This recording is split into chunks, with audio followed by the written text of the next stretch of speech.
Il y a des territoires qui n'ont jamais connu EDF, il faut savoir, on ne le sait pas. Par contre, en Pays Basque, c'était 100% des communes qui ont délégué la compétence à EDF. Donc, nous, on a connu EDF. Et pour ma part, j'ai grandi avec EDF parce qu'EDF était l'acteur unique et faisait tout. À partir de 1947 jusqu'à 2007. En 2007, il y a eu la libéralisation du marché et donc EDF a été scindé en trois. Donc, trois grands métiers. Donc, le métier de production, où on retrouve les centrales nucléaires qui sont filiales d'EDF, mais on peut y avoir aussi les parcs éoliens, les parcs photovoltaïques, et ainsi de suite.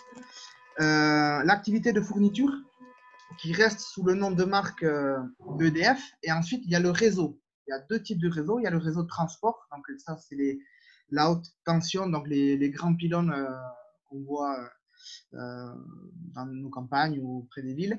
Et ensuite, donc, il y a le réseau de distribution, c'est le réseau basse tension, donc là, qui est géré par Enedis, contrairement au réseau de transport qui est géré par RTE. Et donc là, c'est plutôt les petits poteaux et ainsi que les lignes qui sont enfouies dans nos villes et villages. Les deux premières activités, que ce soit la production et la fourniture, sont libéralisées. Donc, on peut produire, on peut fournir, à condition d'avoir les autorisations, mais c'est possible. Par contre, on est obligé d'utiliser le réseau public. Donc, quand on est sur les zones desservies par Enedis, on doit signer un contrat avec Enedis. Et pour les autres territoires, on doit signer avec les petits Enedis qu'on appelle des établissements locaux de distribution, des petits ELD, et dont une des plus connues, c'est GEG, Gaz Électricité de Grenoble.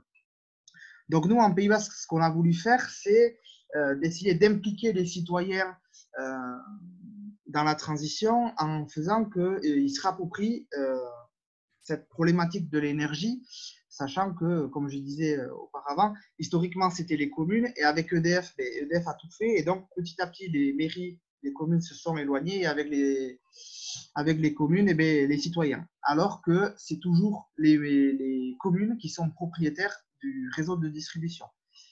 Donc, ça n'a jamais été EDF et ça ne sera pas parce que c'est les communes qui sont les propriétaires. Donc, nous, ce qu'on a fait d'abord en 2014, on a créé INR, qui est une société de production.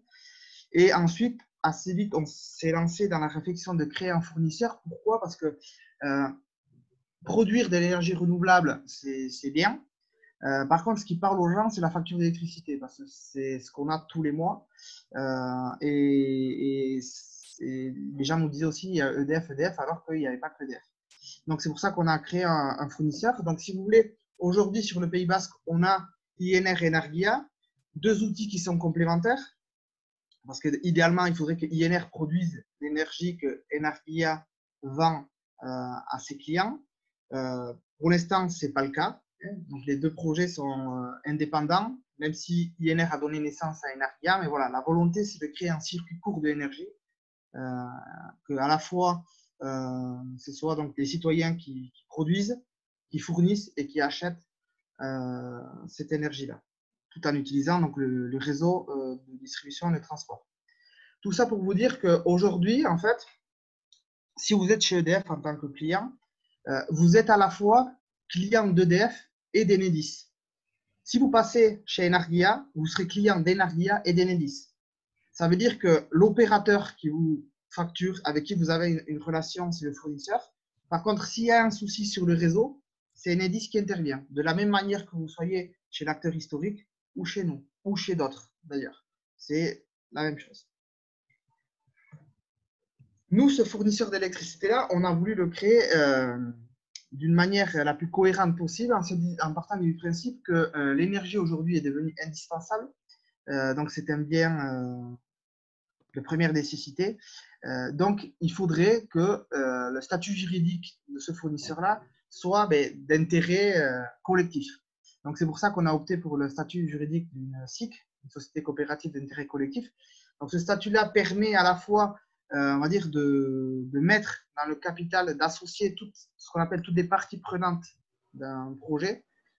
Et ces parties prenantes peuvent avoir des intérêts divergents, mais peuvent se retrouver dans un projet commun parce qu'ils ont un intérêt à ce que le projet fonctionne. Au niveau des collèges dans Energia, on a les membres fondateurs, on a les salariés On a les consommateurs, on a également donc, les producteurs, les partenaires financiers et enfin les collectivités. Là, on va dire qu'on a tous un intérêt commun à ce que l'énergie fonctionne. Par contre, les clients, ce qu'ils souhaitent, c'est payer l'énergie le moins cher, alors que les producteurs, ce qu'ils veulent, c'est vendre l'énergie le plus cher. Donc, c'est pour ça qu'il y a là des intérêts divergents. Par contre, on s'entend ensemble dans un projet pour pouvoir proposer la meilleure offre qui convienne à tout le monde. C'est pour ça qu'on dit que c'est un projet d'intérêt collectif. Et là, on met toutes les parties prenantes du projet. Dans nos membres fondateurs, on est 22 et notamment 7 personnes morales. Donc, ce qu'on a voulu, c'est d'associer un peu toutes les structures un peu emblématiques de notre territoire. Donc, notamment, bon, mais il y a déjà donc, INR Nous, parce qu'on était donc à l'initiative de ce projet. À côté de nous, dans les, on va dire, dans les structures du monde écologique, il y a donc l'association BICI. Ce qu'on a voulu aussi, c'est d'intégrer le monde économique. C'est pour ça qu'on retrouve les commandités d'Ericoa, donc Erkide, et de l'Urtzaindia, ERNE. Donc, les commandités étant les structures qui ont donné naissance à Ericoa et à l'Urtzaindia. Donc, on a à la fois le monde économique et le monde économique agricole. Et également, donc Euskal Moneta, l'association qui a donc lancé l'Eusko, la monnaie locale, parce que donc la volonté, c'est également à terme de pouvoir utiliser l'Eusko comme moyen de paiement. Et à côté de ça, donc, on a mis plutôt 2 fonds philanthropiques que sont Geloa, que Claire va présenter plus tard, et la fondation Manu Robles Arangis. Voilà, donc 22, on était à la fondation, et aujourd'hui, on est plus de 640. Pour pouvoir lancer l'activité, on a dû donc demander un agrément ministériel parce qu'on est donc sur une activité quand même réglementée, bien qu'elle soit libéralisée. Donc, on a obtenu cet agrément en avril 2019, qui a été publié donc le 10 mai. Donc, vous l'avez là sous les yeux, cet arrêté-là qui nous autorise à vendre de l'électricité. Comme on est sur le réseau d'Enedis, on a dû signer un contrat GRDF, donc gestionnaire de réseau de distribution, fournisseur avec Enedis. Enedis étant le gestionnaire de réseau de distribution, nous, le fournisseur. C'est pour ça que je vous disais tout à l'heure, on vous vend ce qu'on appelle un contrat unique. Vous êtes à la fois client de nous et client d'Enedis. Et donc, après avoir eu tous les accès, on a pu donc lancer notre offre au 1er juillet 2019. Donc, c'est une offre 100% renouvelable. Et on a donc 2 offres que je vais détailler plus tard. Et voilà. Donc, nous, pour résumer, notre particularité, c'est d'être un fournisseur quand même atypique parce que donc, on est les seuls à avoir ces 3 critères-là, donc c'est-à-dire 100% renouvelable, sous forme de coopérative et territoriale. Territoriale parce qu'on souhaite, bien qu'on ait l'agrément pour pouvoir fournir l'ensemble du territoire français, on ne fournit que le territoire de l'agglomération Pays Basque, plus Escule, pour pouvoir donc être un projet de territoire qui est à taille humaine pour que les gens puissent vraiment s'identifier à ce fournisseur et également donc se lancer dans ce qu'on dit donc la réappropriation citoyenne de l'énergie. En quelques chiffres, donc là, ça fait maintenant pratiquement 16 mois qu'on a, 16-17 mois qu'on a lancé donc, notre activité. Aujourd'hui, on a 2170 contrats actifs. Les grandes masses, c'est 1700 particuliers, à 150 à 200 petites entreprises, une vingtaine d'entreprises industries et 240 points de collectivité. Voilà, à peu près, c'est ça les grandes masses. Donc, ça fait 2170 aujourd'hui. On est 663 coopérateurs, coopératrices, pour un capital social de 419 000 euros. Voilà. Donc, ce capital-là provient essentiellement donc, des habitants, soutenus également par des entreprises locales, comme donc, la société de capital investissement Ericoa, qui avait donc, la présentation à 16h, ainsi que des industriels et d'autres coopératives. ce capital et cette activité-là déjà a permis de la création de 4 emplois en CDI. Et donc, c'est nous 4 qui vous permettons donc de vous éclairer pour vous expliquer comment ça fonctionne, permettre de souscrire un contrat et donc de vous facturer et à chaque fois d'être le plus pédagogue possible en essayant de vous expliquer qu'est-ce que vous payez exactement, sachant qu'un fournisseur d'électricité a la particularité de facturer 3 choses. C'est donc la fourniture, c'est vraiment l'énergie. Ensuite, l'utilisation du réseau et les taxes spécifiques. Et à tout ça, il faut rajouter la TVA. Je reviendrai en détail quand je vais présenter notre facture.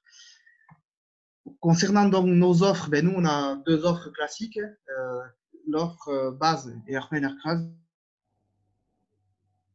D'autres fournisseurs. Pour l'instant, on ne fait pas d'offres week-end comme d'autres peuvent le faire. Et l'idée, c'est d'avoir des offres compréhensibles, sachant que donc, quand vous souscrivez chez nous, c'est sans engagement, sans frais de changement, sans changement de compteur.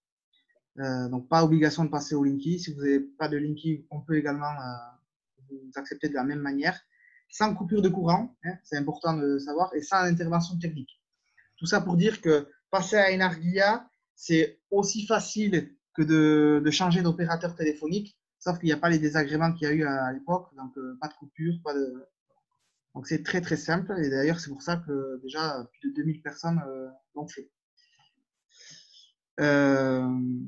Donc la question c'était donner du sens en soutenant des projets du territoire, voilà, sachant que quand vous investissez dans Enarguia, vous devenez coopérateur, hein, parce que donc l'idée c'est de créer un mouvement collectif. Donc vous pouvez souscrire à hauteur de 100 €, c'est le minimum, et rejoindre donc les 662 coopérateurs. Parce que donc notre idée, c'est pas d'être un fournisseur qui vous vend uniquement de l'énergie. Ce qu'on veut, c'est que ce soit votre fournisseur, que vous puissiez vous identifier, qu'en gros, ce fournisseur-là vous appartienne. Sachant qu'on est donc une coopérative, donc on fonctionne sur le principe de une personne, une voix. Et donc, comme je vous le disais tout à l'heure, le fait de souscrire au capital d'Enarguia, ça vous permet en fait de vous impliquer dans un projet citoyen et local. Ça vous permet aussi de participer de façon démocratique aux assemblées générales et d'être vraiment un acteur de la transition énergétique du territoire. Parce que donc c'est vous qui décidez de la gouvernance et des décisions structurantes qu'il y aura à prendre dans Enarguia. Dernière info importante, c'est que vous pouvez souscrire au capital d'Enarguia à tout moment, comme vous pouvez devenir client à tout moment. L'un n'est pas obligatoire. Vous pouvez devenir client d'un côté et coopérateur de l'autre, et vous pouvez ou être les deux. C'est au choix. Nous, ce qu'on incite, c'est que les gens soient également coopérateurs ou coopératrices, parce que c'est vraiment comme ça que ce projet-là aura du sens. Et la souscription au capital d'Enarguia donne droit à une réduction d'impôt. Donc aujourd'hui, bonne nouvelle, jusqu'à la fin de l'année, la réduction d'impôt est de 25% du montant investi. Donc voilà, si vous avez un peu d'épargne, n'hésitez pas à souscrire au capital d'Enarguia. Vous avez le droit à une défiscalisation de 25% du montant investi. Vous participez, comme je dis, à un mouvement collectif, citoyen et écologique. Donc, n'hésitez pas. Et si vous avez des questions, on est là pour y répondre.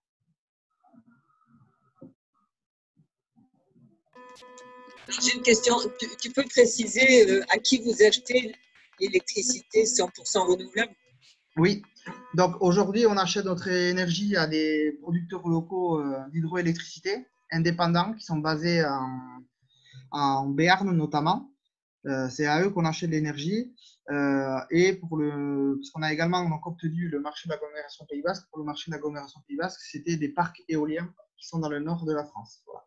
Dans tous les cas, ce qu'on achète, c'est donc l'énergie et les garanties d'origine associées qui nous permettent donc de certifier que l'énergie est 100% renouvelable.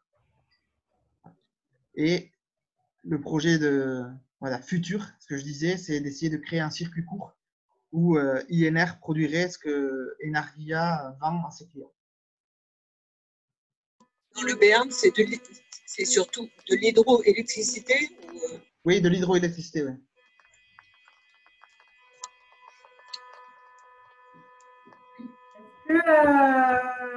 Parmi les participants, vous avez des questions? Si vous avez des questions, vous pouvez lever la main. Alors, Marine, je vois que tu as une question.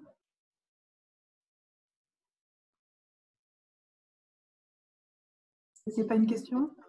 Vous m'entendez? Ah oui, c'est bon, on t'entend. Bonjour. Je voulais savoir, quand vous dites investir, du coup, par quel biais est-ce qu'on peut investir? Comment ça se passe concrètement, s'il vous plaît? Alors, si j'ai bien entendu la question, parce que j'entendais de loin, c'était comment on pouvait investir. Alors, c'est très facile. En fait, ce qu'il faut, c'est Oui. souscrire au capital de l'entreprise et ainsi vous détenez donc ce qu'on appelle une part sociale de l'entreprise. Sachant que la part sociale est à 100 €, donc vous pouvez investir 100 € ou plus très facilement. Donc, vous avez le choix, soit vous allez sur notre site et vous allez, à un moment, vous allez trouver comment souscrire au capital. Donc, vous aurez un formulaire à remplir et vous pourrez donc payer en ligne via un système sécurisé.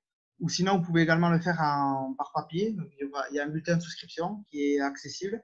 Vous remplissez, vous envoyez accompagné d'un chèque à ordre d'Enaria. Et nous, donc on reçoit ce paiement, on le traite. Donc, on dit que vous avez pris des parts de la société et après, donc, on vous envoie une attestation d'inscription en compte qui vous permet de justifier que vous êtes bien détenteur ou détentrice de parts sociales de la coopérative. Et donc, normalement, en avril, on vous enverra également l'attestation fiscale vous permettant aussi de justifier auprès de l'administration fiscale que vous avez le droit à une réduction d'impôt. Alors, nous avons Philippe qui voudrait prendre la parole également. Oui, bonjour. J'aurais juste pu savoir comment se positionne votre offre par rapport, par exemple, aux fournisseurs historiques. Alors, depuis le début, notre souhait a été d'avoir des prix similaires à l'opérateur historique. Donc, on n'a pas exactement la même grille tarifaire, mais on a des prix similaires. En pratique, à 80 et 90% des cas, on est légèrement inférieur et dans les autres cas, on est légèrement supérieur. Sachant que dans tous les cas, que ce soit favorable en notre faveur ou défavorable, l'écart est de l'ordre de 1% sur l'année. Donc, par exemple, je sais que là où on est un peu plus cher, c'est pour les contrats en base en 3, 6, 9 et 12. Et l'écart est de quelques euros, par exemple, de mémoire sur les 6 KVA, c'est là où il y a le plus de contrats. En prenant les consommations de référence, on est sur un surcoût de 2 euros à l'année pour une facturation totale de 540 euros. Donc là, dans ce cas-là, c'est même moins que 1%. Dans tous les cas, vous pouvez vérifier par vous-même. Moi, ce que je vous conseille, c'est de jamais prendre la facture d'électricité pour faire la comparaison parce que c'est assez compliqué si on ne sait pas lire une facture d'électricité de s'y retrouver, notamment parce que, comme je vous disais, il y a le prix fourniture, il y a le prix d'acheminement, il y a les taxes. Donc, le mieux, c'est de prendre les grilles tarifaires. Hein. Par exemple, donc, vous tapez sur un moteur de recherche, grille tarifaire Energia, hein, vous aurez donc les prix TTC. Et vous prenez aussi grille tarifaire fournisseur historique. Vous faites attention à la date. Hein, donc, la dernière grille tarifaire d'EDF, elle est du 1er octobre. Et vous regardez et vous allez voir qu'on a des prix similaires, très très proches sur l'option base. Sur l'option heure pleine, heure creuse, on a des grilles différentes. Nous, on a des heures pleines moins chères que l'acteur historique. On a des heures creuses plus chères que, notamment parce que nous, en fait, on vend l'énergie, la part fourniture au même prix, alors que eux, ils ont deux prix différents qui s'ajoutent à la différence de prix d'Enedis, ce qui fait que donc, le décalage est plus grand dans les heures pleines que les heures creuses. Mais globalement, pareil, là, quand on prend les consommations de référence sur pratiquement tout, même sur tous les contrats en heure pleine, heure creuse, on est moins cher que EDF. Très bien, merci. J'aimerais poser une question de novice total. Alors, je Oui. suis désolée, encore une fois, je n'ai pas de caméra qui fonctionne aujourd'hui. Alors, on va éliminer le caractère prix, puisque très clairement, ce n'est pas la base, puisque les prix sont les mêmes. Par contre, ce qui est intéressant, c'est le fait que la provenance de l'énergie est, si j'ai bien compris, plus proche de nous. C'est ça? Non. Sur un plan environnemental, ou est-ce que parce que la question qui vient immédiatement après, c'est est-ce qu'il peut y avoir, en période par exemple d'hiver où il y a une forte consommation d'électricité, est-ce qu'il peut y avoir à un moment donné, selon les pics, des incapacités à fournir l'énergie? C'est vraiment une question de novice, hein, je suis désolée. Alors, c'est peut-être une question novice, mais en tout cas, c'est une question très technique quand on s'y parle dessus. Donc, c'est une très bonne question. Alors, premièrement, ce qu'il faut savoir, c'est qu'il n'y a qu'un réseau. Il n'y a pas deux réseaux, un réseau renouvelable, un réseau avec du nucléaire. Donc, en fait, toute l'énergie est mélangée. Donc, que vous soyez chez un autre fournisseur ou chez un fournisseur comme nous qui a une offre renouvelable, chez vous, vous consommez la même électricité. Pourquoi? Parce que l'électricité, en fait, c'est comme de l'eau, ça va au plus proche. Donc, aujourd'hui, tant qu'on n'a pas de production locale, c'est-à-dire Pays Basque, on ne peut pas vous garantir que l'énergie que vous consommez chez vous physiquement, elle soit renouvelable. D'ailleurs, elle ne doit pas l'être.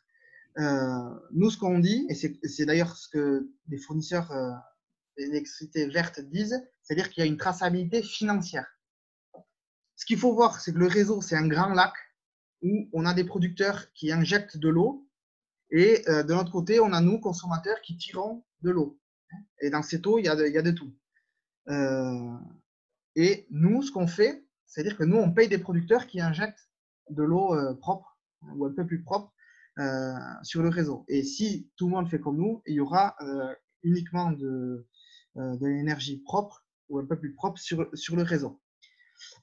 Concernant la question de la coupure, mais du coup, non, il n'y a pas de possibilité de coupure parce qu'en fait, on est tous sur le même réseau. Et en tant que fournisseur d'électricité, on est ce qu'on appelle un acteur obligé. Donc, on doit, nous, payer ce qu'on appelle des certificats de capacité pour contribuer au fait de pouvoir couvrir les pics. Et donc là, en fait, tous les fournisseurs, tous les acteurs obligés sont solidaires et on paye tous cette production de pointe pour pouvoir pallier au pic de consommation. Donc, merci de cette réponse. Alors, du coup, ça m'appelle une autre question. Toujours, je suis désolée, hein, mais vraiment parce que je ne comprends pas bien le principe je ne connais pas parfaitement le système. Mais si je prends votre image, chacun des producteurs vient mettre dans un lac et nous, consommateurs, on vient prendre dans ce lac.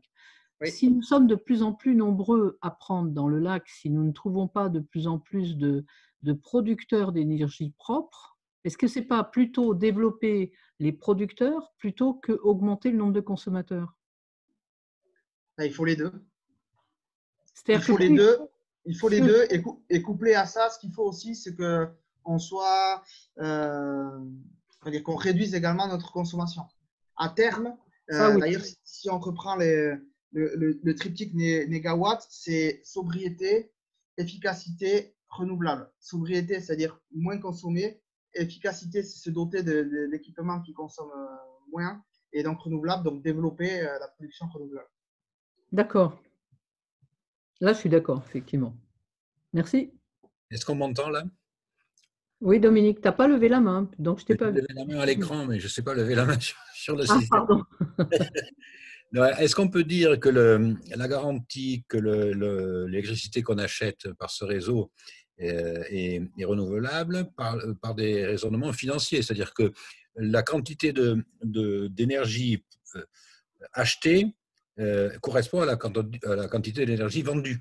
C'est ça. C'est ça, hein? Oui, c'est ça.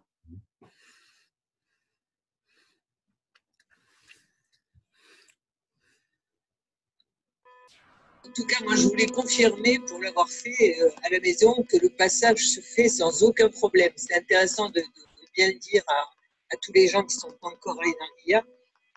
Quand on l'a éprouvé soi-même, enfin, ça se fait en une demi-heure devant son ordinateur, on a tout résolu, il n'y a aucun problème. Ça, il faut que les gens se le mettent bien à la tête. Nous avons une question de Philippe. Effectivement, pour compléter avec ça, en fait, limite, le plus long, c'est d'aller chercher les informations, qui sont les informations techniques qu'on retrouve dans une facture d'électricité très rapidement. Donc, si on a une facture d'électricité, en fait, en 1 minute, c'est fait. Ce qu'il faut, c'est avoir ce qu'on appelle le point de livraison, c'est-à-dire une donnée chiffrée qui identifie votre logement dans le réseau, savoir l'option tarifaire que vous avez, la puissance. Ensuite, il faut aller au compteur faire l'autorelève, qui sera en fait l'autorelève utilisé ou l'index utilisé pour résilier votre contrat avec votre ancien fournisseur, et ce sera l'index de départ. Et ensuite, un RIB, vous remplissez le formulaire il se remplit en moins de 5 minutes. Et donc, et après, le lendemain, on traite la demande. Il y a donc une question de Philippe. Pardon, je t'ai recoupé le micro. Excuse-moi, Philippe. Non, c'est pas grave. Une première question pour être sûr d'avoir bien compris par rapport au lac. Ça veut dire qu'aujourd'hui, tous les fournisseurs avec qui vous travaillez d'énergie renouvelable mettent plus dans le lac que ce que les utilisateurs consomment. Alors, les producteurs, non, ils mettent l'équivalent de ce qu'on consomme. Et nous, on achète l'équivalent de ce qu'on consomme. D'accord, mais ça veut pour dire que c'est 100% renouvelable, ça veut dire que vous ne dépassez pas la capacité de production de ces producteurs-là. Non. Non, d'accord. Et une question complémentaire, si vous permettez, vous venez juste de parler donc, de la façon de souscrire. Donc, il faut relever son index. Cette relève, elle est faite automatiquement? Le client le fait ou quelqu'un le fait de chez vous? Alors, pour souscrire chez nous, ce qu'on vous demande, c'est à vous de le faire. En fait, vous aurez, je ne sais pas ce que vous avez comme compteur chez vous, mais en fait, il y a 3 types de compteurs. Les anciens compteurs, ce qu'on appelle les compteurs électromécaniques, c'est souvent ceux qui sont un peu noirs. Il y a les compteurs électroniques un peu plus récents qui sont blancs. Et ensuite, donc, il y a les nouveaux compteurs de dernière génération, les Linky.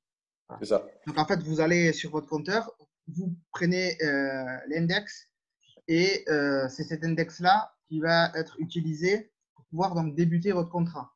Ensuite, pour la facturation, on vous laisse le choix entre 2 façons. Ce qu'on appelle la facturation au réel. Donc, vous payez tous les mois ce que vous consommez. Pour ça, en fait, il y a soit vous nous faites une autorelève, soit vous avez un Linky communicant et c'est lui qui nous envoie les informations, soit vous avez rien de tout ça et vous ne faites pas d'autorelève. Alors nous, on estime en fonction de votre puissance, votre consommation, et ça, c'est régulé au moins 2 fois par Enedis qui est censé passer chez vous faire la relève 2 fois par an.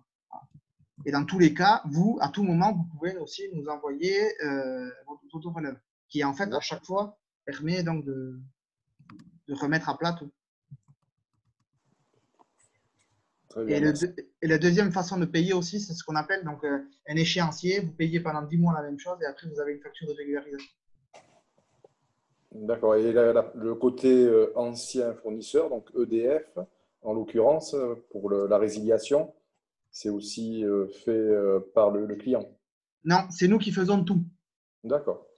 Vous souscrivez chez nous. Nous, on va informer Enedis que vous rentrez chez nous. Et en faisant ça, Enedis va informer votre ancien fournisseur que vous le quittez. Avec l'index qu'on aura indiqué. Parfait, merci.